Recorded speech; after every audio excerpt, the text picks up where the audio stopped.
महाराष्ट्र विधानसभा चुनाव के जो नतीजे आने हैं उसमें अब महज कुछ घंटे बाकी रह गए हैं। चुनाव के नतीजे क्या आएंगे इसको लेकर महाविकास आघाड़ी साथ ही महायुति में जोरों की चर्चा चल रही है कि सरकार हम बनाएंगे। लेकिन इन्हीं चर्चाओं के बीच एक चर्चा और भी जोर पकड़ रही है कि महाराष्ट्र का नया और अगला मुख्यमंत्री कौन होगा। महायुति के नेता अपने दावे कर रहे हैं। महाराष्ट्र में कई जगहों पर कहीं अजीत दादा के पोस्टर बतौर मुख्यमंत्री लगाए गए हैं, तो महाराष्ट्र के मुख्यमंत्री जो एकनाथ शिंदे जिस क्षेत्र के रहने वाले ठाणे शहर में, उनके पोस्टर लगाए गए हैं।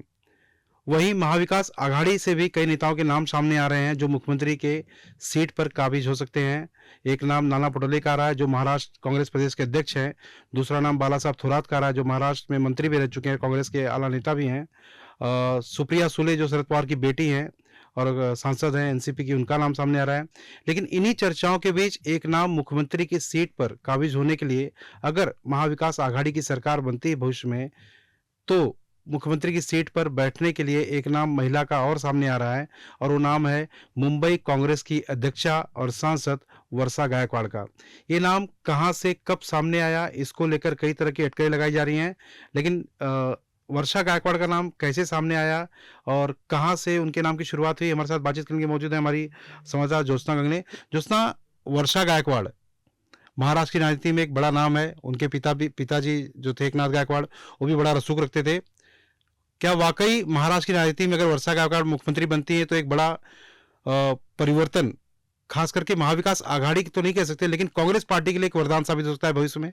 बिल्कुल सही कहा सर्वेश सर आपने, क्योंकि अगर बात करें लोकसभा चुनाव के बाद की, तो हमेशा से ही राहुल गांधी का जो एक स्टेटमेंट रहा है, एक उनका जो चुनावी मुद्दा रहा है, वो हमेशा SC ST आरक्षण संविधान ये रहा है। इससे तो साफ पता चलता है कि कांग्रेस को उनके अपने जो कोर वोटर्स है, जो हमेशा महाराष्ट्र से ही नहीं बल्कि पूरे देश भर से रहते थे, कि SC वोटर हमेशा कांग्रेस के हकदार थे, तो इसीलिए कांग्रेस चाहती है कि उनके SC वोटर जो है वो उनको दोबारा मिले।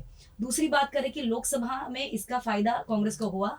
अगर विधानसभा की बात करें कि विधानसभा में महाविकास आघाड़ी की जब सीट शेयरिंग की बात चल रही थी, तब भी सीट शेयरिंग को लेकर जितनी बातचीत चल रही थी, तब भी ये चर्चा चल रही थी कि मुख्यमंत्री कौन होगा। क्योंकि महाविकास आघाड़ी, अगर महायुति की तुलना में महाविकास आघाड़ी की बात करें, तो महाविकास आघाड़ी में सबसे अधिक अनुभवी और सबसे ज्यादा बड़े नेता है जिनको महाराष्ट्र संभालने का, जिनको सत्ता संभालने का अनुभव है। इसीलिए महाविकास आघाड़ी में इस बात की चर्चा बहुत हुई कि मुख्यमंत्री हमारी पार्टी से बनेगा। तीनों पार्टी अपने अपने अलग दावे कर रहे थे।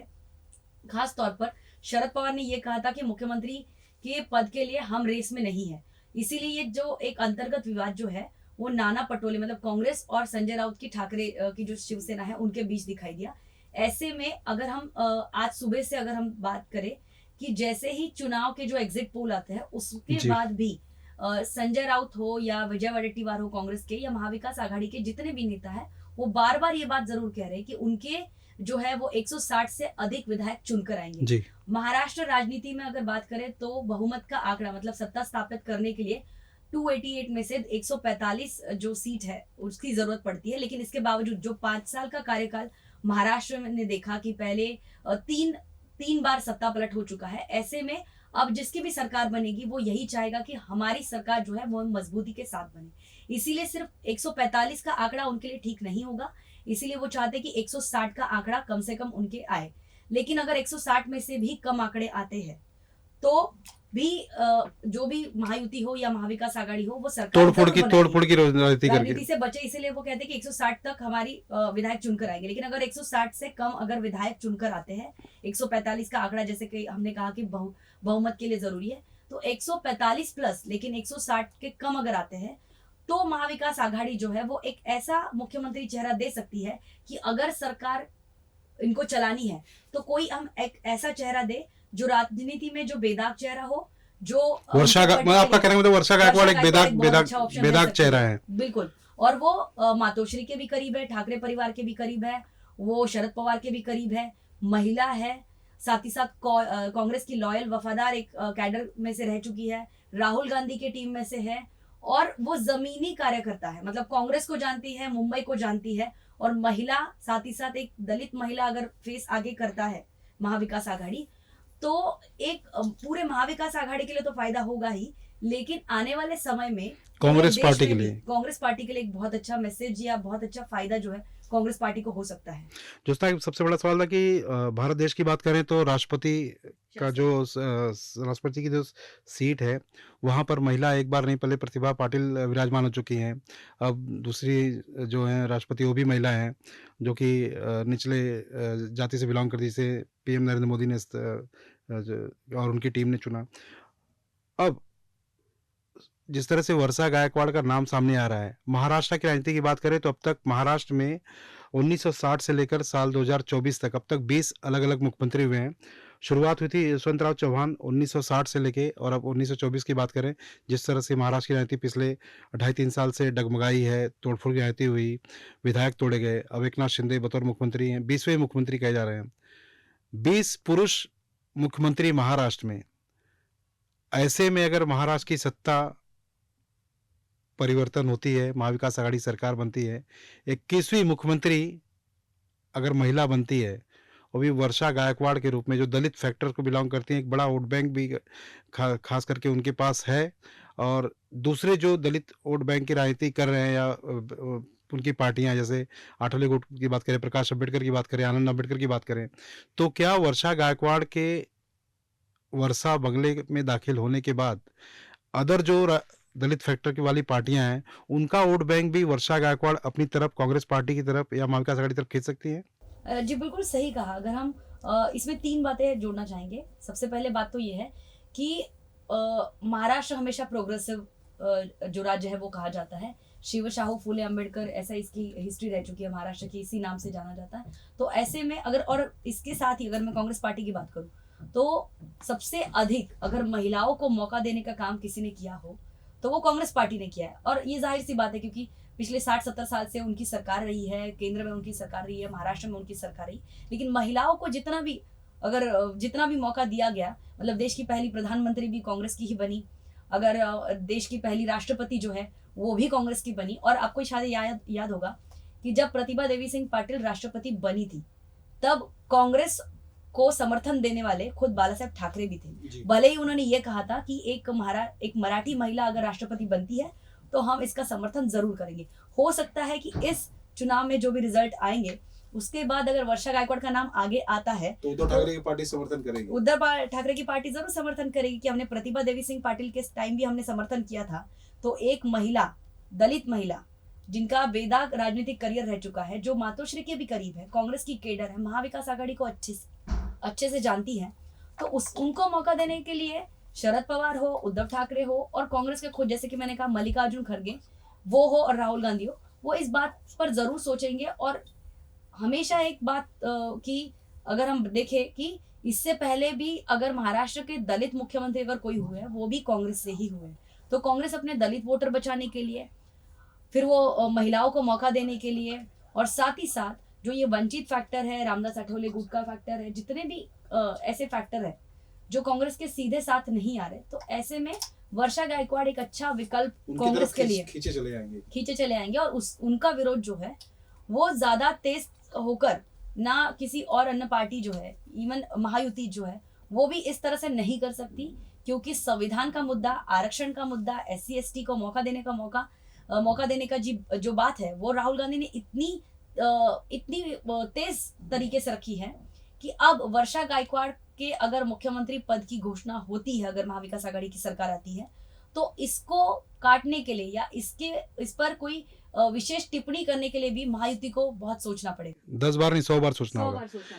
एक आखिरी सवाल, कितनी संभावना है मुख्यमंत्री का जो बंगला है जिसका नाम वर्षा है, और मुख्यमंत्री का जिसकी संभावना नाम जताई जा रही है उनका भी नाम वर्षा है, पूरा नाम वर्षा गायकवाड़ है, वर्षा पर जाने की कितनी संभावना है, और क्या वर्षा बंगले में दाखिल होने को लेकर इनका महाविकास आघाड़ी में 1% भी विरोध की संभावना होने की गुंजाइश है? देखिए, ये बात तो है कि महाविकास आघाड़ी में जो है वो सीट शेयरिंग को लेकर भी बहुत ज्यादा मतलब खींचतान चली थी, और उसके बाद कैसे तैसे करके उन्होंने अपनी सीट शेयरिंग की घोषणा बहुत देर से की।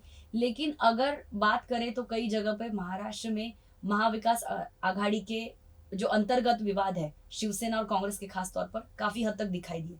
अगर ऐसे में कोई सॉफ्ट नाम अगर मुख्यमंत्री पद के लिए ना रहा, और महाविकास आघाड़ी ने एक बहुत अच्छी बात जो कांग्रेस की बहुत शुरू से उनका इतिहास रहा है, वो कभी रिजल्ट से पहले अपना जो चेहरा है जो मुख्यमंत्री पद का हो, वो प्रधानमंत्री जाहिर पद का नहीं हो, करते हैं। वो कभी जाहिर नहीं करते, हमेशा वो मौके पे चौका मार देते हैं। तो ऐसे में वर्षा गायकवाड़ एक सॉफ्ट स्पोकन, एक बेदाग, जैसे हमने कहा कि राजनीतिक दल की नेता है, और एक महिला मुख्यमंत्री देने से, जैसे हमने देखा कि लाडली बहन योजना आई, कब आई, लोकसभा चुनाव के जिस तरह के परिणाम आए उसके बाद लाडली बहन योजना आती है। राहुल गांधी यहाँ पर आते हैं, महाराष्ट्र में बीकेसी में सभा करते हैं, तब महालक्ष्मी योजना की बात करते हैं। और अगर वर्षा गायकवाड़ को मुख्यमंत्री बनाया जाता है तो ये मैसेज महिलाओं के लिए भी है कि आपको हम ना सिर्फ पैसे दे रहे हैं बल्कि हम आपको सक्षम भी बना रहे हैं। तो एक महिला और मुख्यमंत्री एक महिला मुख्यमंत्री के तौर पर, और महाराष्ट्र में जिस तरह से पिछले कुछ सालों से क्राइम रेट जो बढ़ता जा रहा है, महिलाओं को लेकर खास तौर पर अगर हम बदलापुर की बात करें, जिस तरह से क्राइम रेट महिलाओं के प्रति बढ़ता जा रहा है, तो उसको लेकर भी एक स्ट्रॉन्ग मैसेज जा सकता है कि अब महिलाओं को सक्षम होने की जरूरत है। अब महाराष्ट्र के सभी सूत्रधार जो है उसकी अध्यक्षा महिला रहेगी, जिसकी वजह से महाराष्ट्र में महिलाएं सुरक्षित सक्षम रहेगी। और अभी जब ऐसे में जबकि महिला पढ़ी लिखी हो, वेल नॉलेजेबल हो, हर फील्ड का जानने लगती हो, प्रोफेसर रह चुकी हो कॉलेज में, जी बिल्कुल, तो उसके सामने तो सोच समझ कर ही बोलना होगा फिर। बहुत बहुत सोच समझ कर। और वर्षा गायकवाड़ का हमेशा से ही एक नो नॉनसेंस वाला एटीट्यूड रहा है, हमेशा टू द पॉइंट काम करने वाली और सबके साथ घुलने मिलने वालों में से एक नेता रही है। और इसीलिए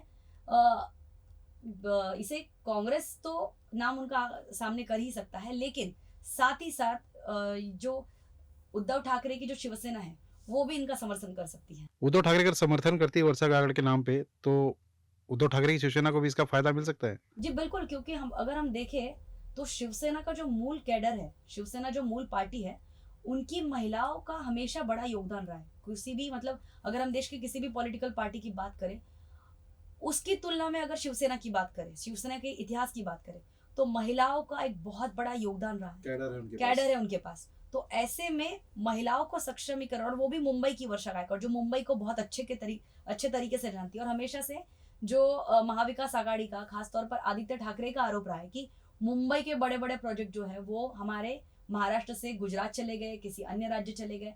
तो मुंबई की एक महिला नेता मुख्यमंत्री देकर कहीं ना कहीं महाविकास आघाड़ी ये संदेशा जरूर देना चाहेगी कि मुख्यमंत्री जो है वो मुंबई का है, मुंबई हमारी है, मराठी लोगों की है, और ये हमारी ही रहेगी। ये भी एक अच्छा मैसेज जा सकता है।